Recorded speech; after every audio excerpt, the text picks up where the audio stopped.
దివ్యవాణి TV ప్రేక్షకులందరికీ యేసు నామములో శుభాలు తెలియజేస్తూ నా స్వరం యేసు కోసమే అనే దివ్యవాక్కు కార్యక్రమానికి మిమ్మల్ని అందరినీ ప్రేమతో మరొక్క మారు ఆహ్వానిస్తూ ఉన్నాం. ప్రియమైన దేవుడి బిడ్డలారా, 7వ తారీఖు జూన్ నెలలో మన కన్నతల్లి అనే కథోలిక శ్రీ సభ దేవుడి యొక్క పవిత్ర శరీర రక్తాల మహోత్సవాన్ని కొనియాడుతూ ఉంది ప్రపంచవ్యాప్తంగా.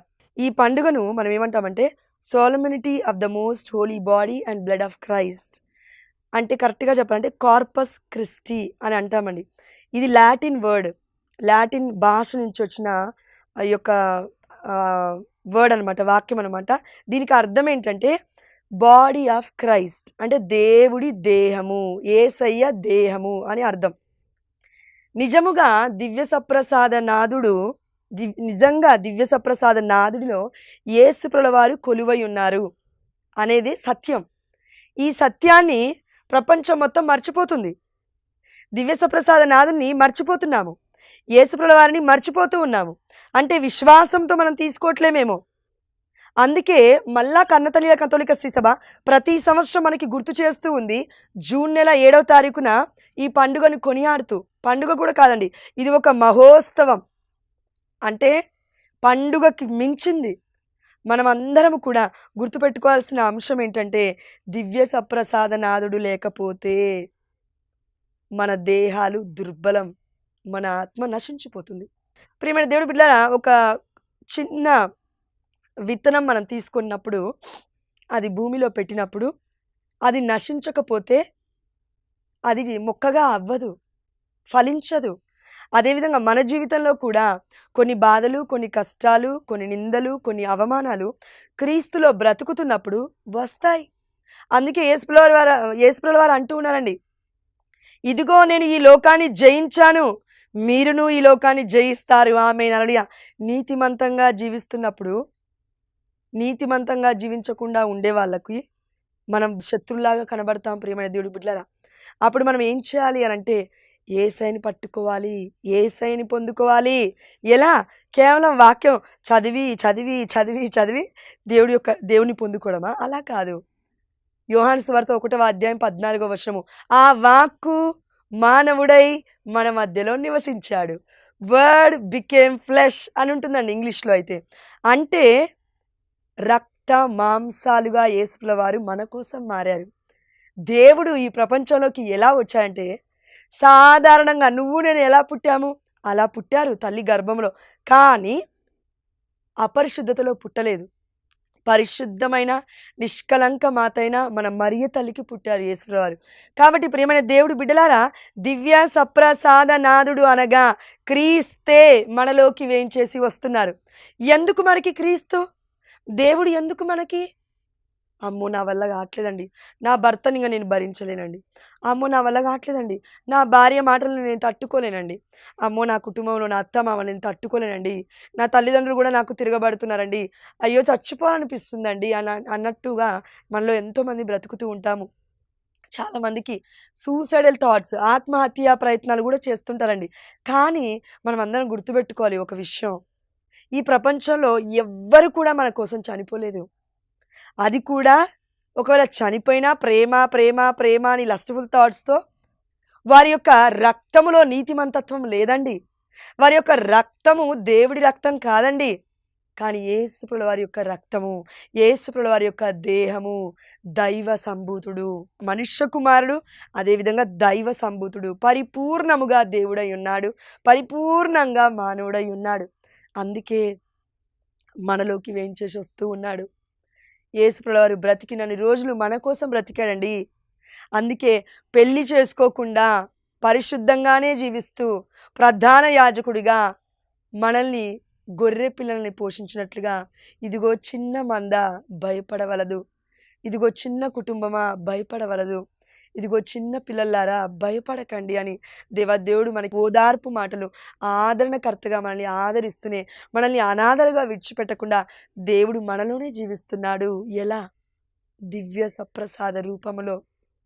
ప్రియమైన దేవుడు బిడ్డలారా, ఈ మాటలు మనం చెప్పడం కాదండి. యోహాను సువార్త 6వ అధ్యాయము 35వ వచనం మనం చూస్తున్నాము. యేసుప్రభుల వారు ఇలా అంటున్నారు, నేనే జీవాహారమును, నా యొద్దకు వచ్చువాడు ఎన్నటికిని ఆకలిగొనడు, నన్ను విశ్వసించువాడు ఎన్నటికిని దప్పిక కొనడు. అంటే ప్రియమైన దేవుడు బిడ్డలారా, ఆకలి కొనడు అంటే ఈ లోకంలో మనలో చాలామందికి ఆకలి దేని గురించి? అమ్మో జాబ్ చేయాలి, ఇంకో జాబ్ చేయాలి, ఓటీ చేయాలి, ఇంకా సంపాదించాలి. లేదంటే చికెన్ బిర్యానీ తినాలి మధ్యాహ్నం, మళ్ళీ సాయంత్రం చికెన్ బిర్యానీ తినాలి, నెక్స్ట్ డే మళ్ళీ ఇంకేదో తినాలి, ఇంకేదో తాగాలి, ఇంకా గంటలు గంటలు నిద్రపోవాలి, సోమరిపోతుల్లాగా జీవించాలి, నిద్రపోతుల్లాగా జీవించాలి. తిండిపోతులు, సోమరిపోతులు, నిద్రపోతులు దేవుడి యొక్క రాజ్యానికి వారసులు కారు అని కొత్త నిబంధనలు మనం చూసినాం ప్రియమైన దేవుడి బిడ్డలారా. అంటే దేవుడు మాట్లాడేది ఇక్కడ ఈ ఆకలి గురించి కాదు, దేవుడు మాట్లాడే దప్పిక తాగే నీటి గురించి కాదు. అది నిత్యావసరమైన వస్తువు. దేవుడే ఇచ్చాడు ఈ సృష్టిని, నీకు నాకు దేవుడే సమస్తాన్ని సమకూర్చి పెట్టి మనల్ని ఏలమని ఈ లోకంలోకి దేవుడు మనల్ని పంపించాడు తల్లి గర్భము నుండి. ప్రియమైన దేవుడు బిడ్డలారా, అన్ని నిత్యావసర వస్తువులన్నీ దేవుడు సమకూర్చిన తర్వాత నువ్వు నేను ఏమంటున్నామంటే, అయ్యో నాకు ఆకలి అవుతుందండి, దేవుడేమిచ్చాడండి, నాకు దప్పిక అవుతుందండి, దేవుడేమిచ్చాడండి. ప్రియమైన దేవుడు బిడ్డలారా, మన ఆకలి మన దప్పిక తీరదిక. ఎందుకంటే ఈ లోక దాహం అది. బాగుపడాలి బాగుపడాలి బాగుపడాలి అంటే బాగానే ఉంటుందండి, కానీ ఎదుటివాడి కంటే ఎక్కువగా నేను బాగుపడాలి, ఎదుటివాడుకున్నంత దాహం కంటే ఎక్కువగా నాకు ఈ లోకంలో దాహం ఉండాలి. ప్రియమైన దేవుడు బిడ్డలారా, అధికార వ్యామోహం అనే దాహము, డబ్బు సంపాదించాలి అనే దాహము, ఎవరినో మోసం చేయాలి అనే ఆకలి. ప్రియమైన దేవుడు బిడ్డలారా, ఈ ఉన్నన్ని రోజులు మన ఆకలి తీరదు, మన దప్పిక తీరదు. అందుకే యేసు వారు ఏమన్నారంటే, ఈ లోకం గురించి పక్కకు పెట్టండి. యోహాను సువార్తలో ఇదే 6వ అధ్యాయము 27వ వచనం ఒకసారి చూడండి. అశాశ్వతమైన భోజనమునకై మీరు శ్రమింపవలదు. ఈ ప్రపంచంలో ఉన్న తోటలు, ఈ ప్రపంచంలో ఉన్న నీళ్ళు, ఈ ప్రపంచంలో ఉన్న సముద్రాలు, జలాలు, నదులు, ఈ ప్రపంచంలో ఉన్న చెట్లు అన్నీ కూడా నువ్వు నేను వెళ్ళి ఇంటింటికి వెళ్ళి పెట్టేసి వచ్చి దానికి నీళ్ళు పోసి ఎరువేసి పండ్లు వస్తున్నాయి అనుకుంటున్నామా? వాటంతటిగా అవిగా సృష్టి అలా నిలుపుకుంటుంది. ప్రియమైన దేవుడు బిడ్డలారా, సృష్టి దేవుడు చేశాడు, అద్భుతమైనది. దేవుడు అంతకన్నా అద్భుతమైన వాడు, ఆశ్చర్యకరుడు, సర్వాంతర్యామి, సర్వశక్తిమంతుడు. ఆ దేవుడు అంటున్నాడు, మీరు ఈ అశాశ్వతమైన భోజనముకై శ్రమింపవలదు. శాశ్వతమైన అంటే నిత్య జీవమును చేకూర్చు శాశ్వత భోజనమునకై మీరు శ్రమింపుడు. కరెక్ట్గా మనం మనసు పెట్టి ఆలోచిస్తే పరిశుద్ధాత్మ దేవుడి కృప వల్ల అసలు దేవుడు ఇచ్చినవి లెక్క పెట్టడానికి మన జీవితకాలం సరిపోదు. ఆమేన్, హల్లెలూయా. కొన్ని సృష్టిలో ఉన్న పక్షుల పేర్లు కూడా మనకు తెలియదు తెలుసా? ఎన్ని జంతువులు బ్రతుకుతున్నాయో కూడా మనకు తెలియదు తెలుసా? మనుషులలో ఎన్ని రకాల మానవులు ఉన్నారో కూడా మనకు తెలియదు తెలుసా? ఏదో ఒక కప్ప బావిలో బ్రతికినన్ని రోజులు ఆ బావే దానికి ప్రపంచం. మన బ్రతుకులు కూడా అలానే ఉన్నాయి. బయటికి వచ్చి చూసేంత వరకు, పరిశుద్ధాత్మని పొందుకొని జీవించేంత వరకు మనకి బ్రతుకులు అర్థం కాదు, దప్పిక అంటే అర్థం కాదు, ఆకలి అంటే అర్థం కాదు, దేవుడి ఆత్మని ఎలా ఇంకా మనం జీవించగలగాలి ఆనందంలో అని మనకు అర్థం కాదు.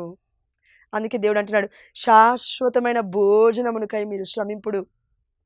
కరెక్ట్గా మాట్లాడితే అండి, శాశ్వతమైన భోజనముకై శ్రమింపుడు అంటే మనము యేసుప్రభువు వారే శాశ్వతమైన భోజనం, అవునా? జీవాహారము నేనే. ఆ యొక్క భోజనాన్ని మనం పొందుకోవడానికి కూడా ఏమి శ్రమిస్తలేము, ఏం కష్టపడట్లేము, రక్తాన్ని ఏం గార్చట్లేము, మన దేహాన్ని ఏమి మనము త్రుంచబడట్లేము. అలా కథోలిక శ్రీసభకి వెళ్తున్నాము, పొందుకుంటున్నాము, మంచిగా ఇంటికి వచ్చేస్తున్నాం. యేసుప్రభువు వారే మనలో నివసిస్తూ ఉన్నారు. ప్రియమైన దేవుడు బిడ్డలారా, పునీత పౌలు గారు ఈ మాట అన్నారండి, ఇక జీవించున్నది నేను కాదు, క్రీస్తే నా యందు జీవించుచున్నాడు. చూడండి, ఒక మాట పౌలు గారు పరిశుద్ధాత్మ ప్రేరణ ద్వారా అన్నారంటే, పౌలు గారు జీవించట్లే, పౌల్లో ఆయన చచ్చిపోయాడు, ఆయన పాప జీవితం చచ్చిపోయింది. ఆయన దేహంలో ఉన్న అతిక్రమాలు, ఆలోచనలు, దేహంలో ఉన్న వాంఛలు, ఈ యొక్క లోక దాహము, ఈ లోక ఆకలి మొత్తం చచ్చిపోయాయి. ఇప్పుడు దేవుల్లో ఆయన బ్రతుకుతున్నాడు, దేవుడు ఆయనలో జీవిస్తున్నాడు. ఎలా? దివ్య సప్రసాదనాథుడు. అందుకే కార్పస్ క్రిస్టి అంటే మన యొక్క బాడీ ఆఫ్ క్రైస్ట్, యేసునాథుని పవిత్ర శరీర రక్తాల మహోత్సవాన్ని మన కనతని అనే కథోలిక శ్రీసభ ఎందుకు కొనియాడుతుందంటే, మనం బ్రతకాలి, శాశ్వతమైన జీవితాన్ని మనం జీవించగలగాలి, ఈ లోకంలో అలానే జీవించగలగాలి. అదేవిధంగా ప్రభు భోజనాన్ని స్వీకరిస్తున్న మనకి తప్పకుండా పరలోక రాజ్యం ఉంది అని యోహాను సువార్త 6వ అధ్యాయం 53, 54 వచనాల్లో మనం చూస్తూ ఉన్నాము. ఎక్కడ? యేసు వారికి, మీరు మనుష్య కుమారుని శరీరమును భుజించి ఆయన రక్తమును తాగిననే తప్ప మీలో జీవం ఉండదని మీతో నిశ్చయముగా చెప్పుచున్నాను. ఆమేన్. హల్లెలూయా. యేసుప్రభువు వారు ఒక్క మాట పలికారంటే భూమి ఆకాశము గతించినా నా మాటలు గతించవన్నాడు. ఒక్క మాట దేవుడు పలికితే, యేసుప్రభువు వారు పలికితే కుంటివాడు లేచాడు, గుడ్డివాడు చూశాడు, చచ్చిపోయిన లాజరు 4 రోజుల తర్వాత లేచాడు. యేసుప్రభువు వారు ఒక్క మాట పలికితే నిర్జీవం అయిపోతున్న వారు కూడా జీవవంతులుగా లేచారు. ఆమేన్. హల్లెలూయా. ప్రియమైన దేవుడు బిడ్డలారా, అదేవిధంగా మన జీవితాలు నిర్జీవంగా ఉన్నాయేమో, ఏ నిరీక్షణ లేదేమో, ఆనందము లేదేమో, అతలాకుతలంగా ఉందేమో పరిస్థితి, ఆందోళనలో ఉన్నామేమో, అస్తవ్యస్తంగా ఉన్నామేమో, చచ్చిపోతే అయిపోతుంది కదా అనే ఆలోచనలో ఉన్నామేమో. ప్రియమైన దేవుడు బిడ్డలారా, నీకు నాకు చచ్చిపోవడానికి అర్హత లేదు, నీకు నాకు బ్రతకడానికి కూడా అర్హత లేదు, నీకు నాకు వేరే బిడ్డలని తిట్టడానికి అర్హత లేదు, వేరే వాళ్ళని కొట్టడానికి అర్హత లేదు, ఒక్క మాట అనడానికి కూడా అర్హత లేదు. ఎందుకు తెలుసా? అసలు ఈ దేహం మనది కాదు, ఈ ఆత్మ మనది కాదు. ఈ దేహానికి ఈ ఆత్మకి అధికారుడు, యజమానుడు యేసయ్య మాత్రమే. మనల్ని పోషిస్తుంది యేసుప్రభువు వారు. ఆయన దివ్యమైన శరీర రక్తాలను మనకిస్తూ, అంటే తనకు తానుగా మనకిచ్చేసుకున్నాడు.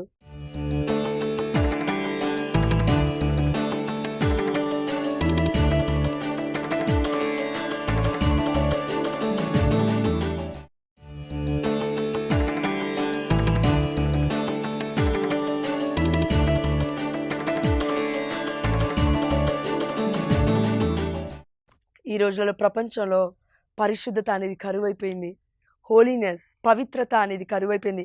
అందుకే తండ్రి యెహోవా అలానే అంటున్నారు. యేసుప్రభువు వారు కూడా అదే అన్నారు. ఏమని?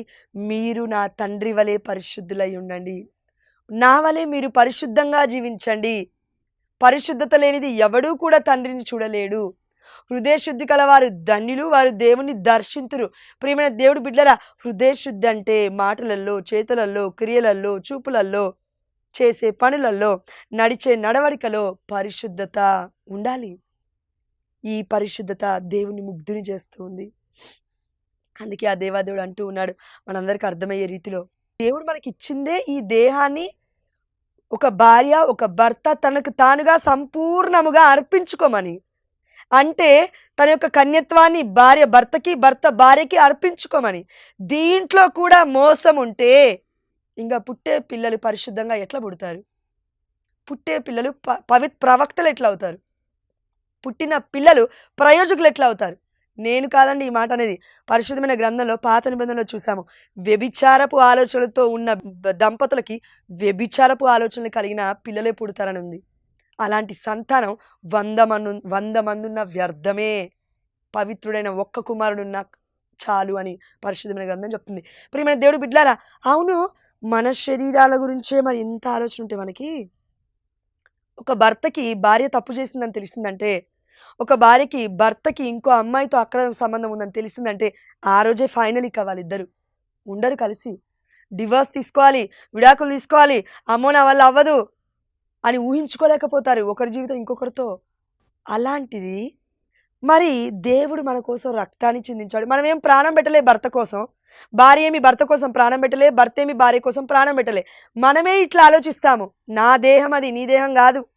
యేసుప్రభువు వారు కూడా అన్నారు కదండి, ఇదిగో భార్య భర్తకి దేవుడికి విధేయత చూపించినట్లుగా చూపించాలి, భర్త భార్యని నన్ను అంటే దేవుని ప్రేమించినట్లుగా ప్రేమించాలి అని యేసుప్రభువు వారు చెప్పారు. అవునా? ఎస్. అయితే ఈ యొక్క సందర్భం మనం తీసుకుంటే, మరి మనం అంత పరిశుద్ధంగా జీవిస్తున్నామా? జీవించట్లేము. కానీ దేవుడు మనం అపరిశుద్ధంగా ఉన్నప్పుడే మన కోసం ప్రాణాన్ని ఇచ్చేశాడు.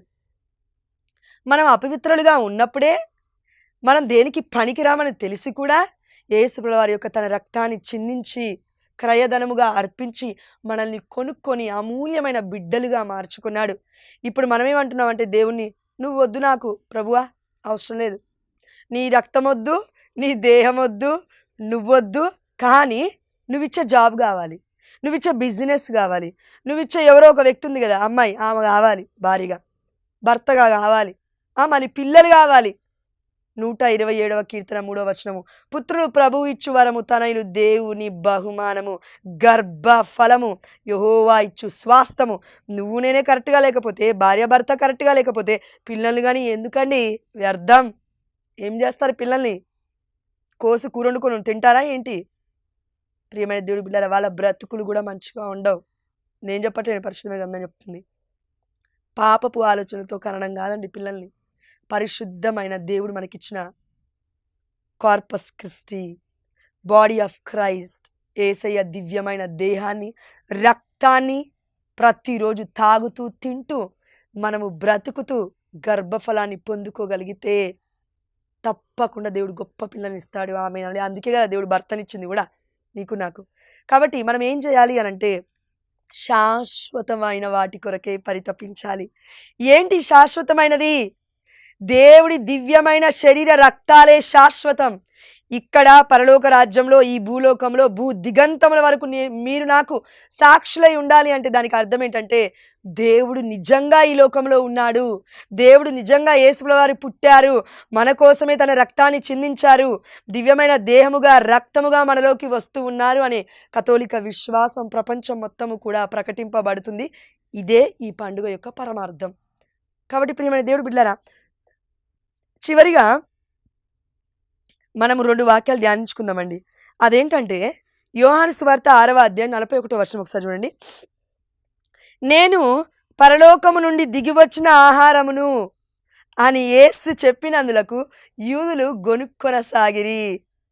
యేసుప్రభువు వారు ఏమంటున్నారంటే నీతో నాతో ఈ రోజున, నేను దేహముగా రక్తముగా నీలోకి వస్తున్నాను, నన్ను స్వీకరించయ్యా, కథోలిక శ్రీసభలోకి రండయ్యా, యోగ్యకరంగా బ్రతకండయ్యా అని దేవుడు మనకు చెప్తున్నాడు.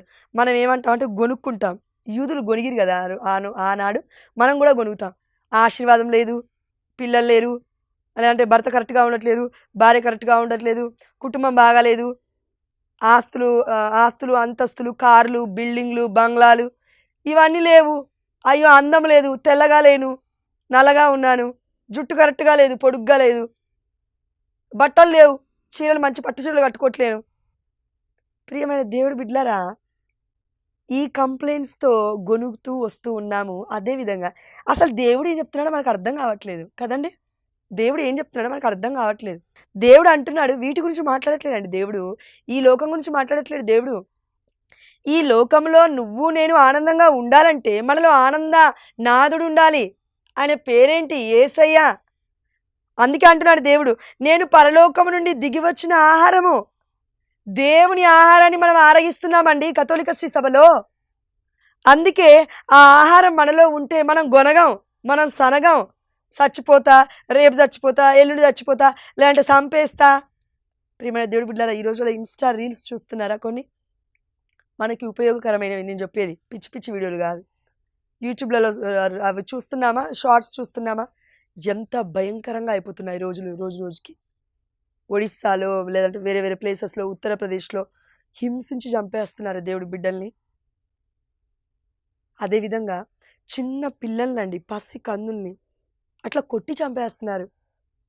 భయంకరం. రీసెంట్గా కూడా చూసాం మన మఠకన్యా స్త్రీ, ఒక నన్ను మిస్ అయ్యారు. పోలీస్ కేసు రికార్డు కూడా అయిందని చెప్తూ ఉన్నారు, చూపిస్తూ ఉన్నారు గ్రూప్లలో. ప్రార్థన చేస్తుంటే పరిశుద్ధాత్మ దేవుడు అంటూ ఉన్నాడు, దేవుడు కృప చొప్పున ఆ సిస్టర్ ఆల్రెడీ చచ్చిపోయిందని పరిశుద్ధాత్మ దేవుడు చెప్తున్నాడు. అంటే ప్రియమైన దేవుడు బిడ్డలారా, ఎంతమంది బిడ్డల్ని సాతాను వాడు ఎలా తినేస్తున్నాడో చూడండి. ఆ తల్లి కొట్టి చంపేసింది అదే ఆటోలో. మీరు చూడండి, యూట్యూబ్లో ఉంది, రీసెంట్గానే వచ్చింది, 2 రోజులు కూడా కాలేదనుకుంటా, నిన్నటి రోజున నేను చూశాను. ఇన్స్టా రీల్స్లో ఉంది, యూట్యూబ్లో ఉంది. ఒక తల్లి కని పెంచి తన గర్భం నుండి ఒక ప్రాణాన్ని పోసి పెంచి పోషించి 30 ఏళ్ళ బిడ్డని చేసి ఆటో డ్రైవర్గా నిలబెడితే కష్టం చేసుకొని బ్రతికయ్యా, పెళ్లి చేసుకొని బ్రతికయ్యా అంటే తాగొచ్చి తందనాలు ఆడుతూ తింటూ తల్లి మీద వ్యామోహం కలిగి జీవించిన కుక్కలాగా బ్రతికిన బజారు జీవితాన్ని జీవిస్తున్న యువత ఈ రోజున ఎంతోమంది. ఇలాంటి వారి కోసమే కదండి దేవుడు చచ్చిపోయింది. పాపాత్ముల కోసమే కదండి దేవుడు ఈ లోకానికి వచ్చింది. ఏం చేస్తుందండి అసలు ఈ లోకం? అర్థమవుతుందా మనకి? ప్రతి నిమిషము, ప్రతి క్షణం భయంతో బ్రతుకుతున్నారు చాలామంది బిడ్డలు. హైదరాబాద్లోకి వస్తే, ముంబైలో చూస్తే, ఎక్కడెక్కడో దూరం ప్రాంతాలలో చూస్తుంటే కొంతమంది ఆడపిల్లలని అమ్మేస్తున్నారు కిడ్నాపులు చేసి. ప్రియమైన దేవుడి బిడ్డలారా, నువ్వు నేను ఇంట్లో ఇంత సురక్షితంగా ఉన్నాం కదా, దేవుడికి థ్యాంక్ యూ చెప్పుకోవద్దు? దేవుడికి కృతజ్ఞత చెప్పొద్దు? గొనగాలనా యూదులు కొనినట్లు? సనుక్కోవాలనా ఆనాడు ఇజ్రాయెల్ ప్రజలు సనిగినట్టు? నీళ్ళు లేవు, ఆహారం లేదు, తిండి లేదు, ఫుడ్ లేదు, బెడ్ లేదు. ఇవన్నీ కంప్లైంట్లు ఎందుకండి మనకి? ప్రియమైన దేవుడు బిడ్డలారా, దేవుడు అంటూ ఉన్నాడు, దేవుడి యొక్క శరీర రక్తాలను మనకి దేవుడు ఎందుకు ఇచ్చాడంటే వీటి గురించి కాదండి. శాశ్వతంగా మనము జీవించగలగాలి అంటే పరలోక రాజ్యంలోకి మనం వెళ్ళాలి. అంటే ఎలా జీవించాలి? ఈ లోకంలో పవిత్రంగా జీవించాలి. అందుకే పవిత్రత అంటే ఎవరు? యేసుప్రభుల వారు. హోలీ స్పిరిట్ అంటే ఏంటి? హోలీ, దేవుడి ఆత్మ పవిత్రమైనది. మనలో నివసించాలంటే మనం ఎలా ఉండాలి? పవిత్రంగా ఆహ్వానించాలి. అందుకే కథోలిక శ్రీ సభలో ఆ యొక్క పాప సంకీర్తన అనే సాంగ్యం ద్వారా మనం పరిశుద్ధంగా జీవించడానికి ప్రతిరోజు మనం ప్రయత్నం చేయొచ్చు. అదేవిధంగా యోహాను సువార్త 6వ అధ్యాయము చిట్ట చివరి వచనము 54వ వచనం ఇలా సెలవిస్తుంది, నా శరీరమును భుజించి నా రక్తమును పానము చేయువాడు నిత్య జీవితం పొందును. ఆమేన్, హల్లెలూయా. ప్రియమైన దేవుడి బిడ్డలారా, నేను వారిని అంతిమ దినమున లేపుదును. ఆమేన్. అయిపోయింది. దివ్యమైన శరీర రక్తాలు ఎందుకు? పరలోక రాజ్యం మనం చేరాలి. ఆమేన్, హల్లెలూయా. కాబట్టి ప్రియమైన దేవుడి బిడ్డలారా, ఈ మాటలన్నీ యేసుప్రభువు వారు చెప్తుంటే అక్కడ యూదులందరూ వెళ్ళిపోతున్నప్పుడు యోహాను సువార్త 6వ అధ్యాయము 68వ వచనంలో మనం చూస్తూ ఉన్నాము. ఇప్పుడు యేసుప్రభువు వారు పేతురుతో అంటున్నారు, మీరు కూడా వెళ్ళిపోతారా? అపోస్తలతో మీరు కూడా వెళ్ళిపోతారా? వెళ్ళిపోండి అయ్యా అని అన్నారు. పేతురు ఒక మాట అన్నారండి తిరిగి. ఎంత గొప్ప మాట చూడండి. ప్రభు, మేము ఎవరి వద్దకు పోయేదమయ్యా? నీవు నిత్య జీవపు మాటలు కలవాడవు. ఆమేన్, హల్లెలూయా. అబ్బా, ఎంత గొప్ప వాక్యం అండి. నిత్య జీవితాన్ని ఇచ్చేది నువ్వయ్యా. నీ మాటలయ్యా నిత్య జీవితాన్ని మాకు ఇచ్చేది.